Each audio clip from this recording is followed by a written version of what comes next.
अस्सलामुअलैकुम everyone and welcome back to my channel. आज की वीडियो हमारी होगी रिवीजन के बारे में, वीकली सीएसएस रिवीजन सिस्टम के बारे में। आपने अपनी रिवीजन को भी साथ साथ बरकरार रखना है। जो कुछ आपने याद किया था वो वक्त के साथ साथ भूलता जाते हैं, तो उसको ना भूलने की वजह से उसको किस तरह से आप प्रिवेंट करेंगे, इसके लिए आप आता है रिवीजन का काम। तो रिवीजन आपने किस तरह करनी है उसके लिए मैंने कुछ tips and tricks note down किए, तो चलिए उसकी तरफ चलते हैं। अच्छा, रिवीजन क्यों ज़रूरी है?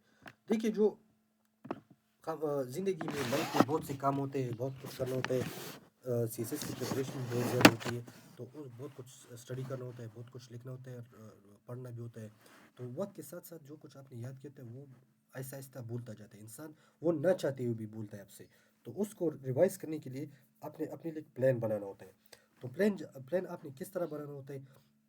प्लान आपने इस तरह बनाना होता है कि आपने अपनी रूटीन में से कुछ टाइम निकाल के प्रीवियस सारे जो चीज़ें थे उसको रिवाइज करना होता है। और उसको रिवाइज करने के लिए एक वीकली प्लान आते हैं। देखिए, उसके लिए आपने एक दिन को रखना होता है, जो या वीक के आखिर में आपने फ़र्ज़ करें आपने मंडे टू सैटरडे पढ़ाई कर ली, स्टडी कर लिया, तो संडे को आप वो कुछ सब कुछ रिवाइज करें जो आपने पढ़ा है। रिवीजन या आपको रात को सोने से पहले भी आप रिवाइज करें जो कुछ आपने पढ़ा होते हैं। तो ये इसलिए भी ज़रूरी है कि वो एक तो आपको डेली जो आप पढ़ते हैं वो भी आपको याद रहता है, और जो आप वीकली पढ़ते हैं तो आपको सब कुछ याद आ जाता है जो आपने पिछले वीक में पढ़ा था। इस तरह से फिर आप मंथली टारगेट भी अपने लिए सेट कर सकते हैं।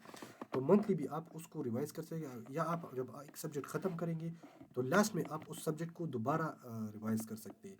इससे आपको वो सब्जेक्ट प्रॉपरली अच्छी तरह याद होता जाएगा। अच्छा, डिवाइड सब्जेक्ट सिस्टमेटिकली। देखिए, कंपलसरी सब्जेक्ट को आप सबसे पहले रखें और ऑप्शनल को रोटेशनल रखें। कंपलसरी सब्जेक्ट को इसलिए आप पहले रखें, अपनी फर्स्ट प्रायोरिटी रखें, क्योंकि वो आपके ज़्यादा सबसे पहले आते हैं और वो मोस्ट इम्पॉर्टेंट है। उसके लिए आपको चाहिए होते 40/40 मार्क्स, 40 मार्क्स चाहिए होते आपको पासिंग के लिए। तो इसको आप प्रॉपरली प्रिपेयर कर ले विद आप इसको विद कीन फोकस के साथ आप इसको प्रॉपरली प्रिपेयर करें और इसकी रिवीजन को आप पे कोई कॉम्प्रोमाइज़ नहीं करें। अच्छा, एक्टिव रिवीजन टेक्निक्स। देखिए, एक्टिव रिवीजन टेक्निक्स के use condensed notes, revise from smart notes rather than text book. देखिए, जो आप पढ़ते हैं, जो आपने पढ़ा है, या बुक से पढ़ा है या कहीं और से, तो आप उसके साथ ये करें कि अपने साथ एक कॉपी या रजिस्टर या पेजेस ले, तो और उस पे अपने की पॉइंट्स नोट डाउन करते जाए।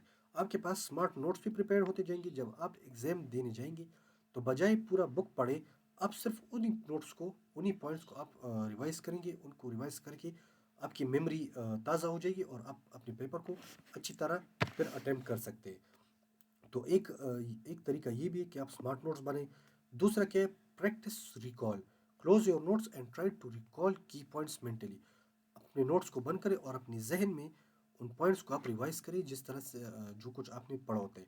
ये भी एक टेक्निक है, ये भी एक इफेक्टिव टेक्निक है। इसके साथ आप ये भी कर सकते हैं, अगर आप लोग ग्रुप स्टडी करें तो दूसरे को, अपने दोस्त को वो नोट्स दें और उसको आप बताइए, या आप खुद उससे पूछिए या वो आपसे पूछेगा। फिर आप उसको क्वेश्चन आंसर दें और उस आंसर में जो मिस्टेक्स होगी उसको आप साथ साथ करेक्ट करते जाए।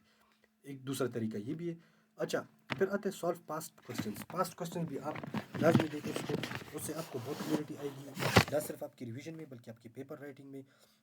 आपको ये आइडिया भी होगा कि आप क्वेश्चन किस टाइप का होता है, उसमें क्या क्या पूछ सकते हैं, किस तरह पूछ सकते हैं, और कौन सी इशू से रिलेटेड हो पूछ सकते हैं। यानी आपको बेसिकली उसकी सारी मेथडोलॉजी का आइडिया हो जाएगा। तो पास्ट पेपर्स को भी आप लाजमी पढ़ें, उसको स्टडी करें, उसको समझें।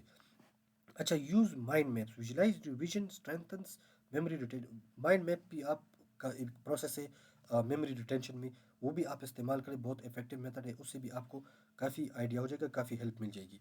Avoid passive reading. सिंपली री reading books is ineffective, engage actively with content. देखिए, सिर्फ बुक्स को थॉरली पढ़ना, ये एक पढ़ने का तरीका नहीं, ये इनफेक्टिव है। उनमें एक्टिवली इंगेज हो, उसको समझे, उसको डीपली समझे कि इसमें क्या कहा गया है, ऑथर ने क्या लिखा है, किस तरह लिखा है, कहाँ पे कौन सा इवेंट हुआ है। इसको आप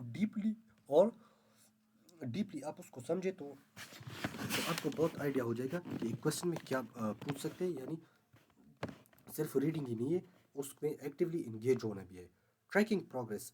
अच्छा, इसके साथ-साथ आपने अपने प्रोग्रेस को भी ट्रैक करना होता है, आपने कितना पढ़ लिया, कितना रिवाइज़ करनी है, कितने बुक्स रहते हैं, कितना टाइम रहता है, ये सारी चीज़ें आपने इसका ट्रैक भी रखना है और इससे यानी काफ़ी हेल्प आपको मिलेगी।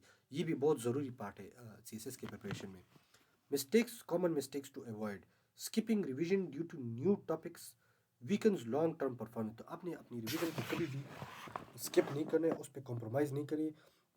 सब कुछ आपने अच्छी तरह प्रिपेयर करने, रिवाइज़ करने, क्योंकि क्या पता एक क्वेश्चन कहाँ से आ जाते हैं, तो आपने इस पे रिवीजन पे बिल्कुल कॉम्प्रोमाइज़ नहीं करें। तो ये थी मेरी आज की वीडियो, उम्मीद है आप लोगों को पसंद आई होगी और मेरे चैनल को लाइक कीजिए। अगर आपको कोई क्वेश्चन हो उस पे कमेंट में आप पूछ सकते हैं और मेरे चैनल को सब्सक्राइब कीजिए और बेल आइकन को ज़रूर ऑन कीजिए ताकि आपको टाइमली मेरी अपडेट्स मिलती रहे। तो आज के लिए इतना ही, अपना ख्याल रखिएगा, अल्लाह हाफ़िज़।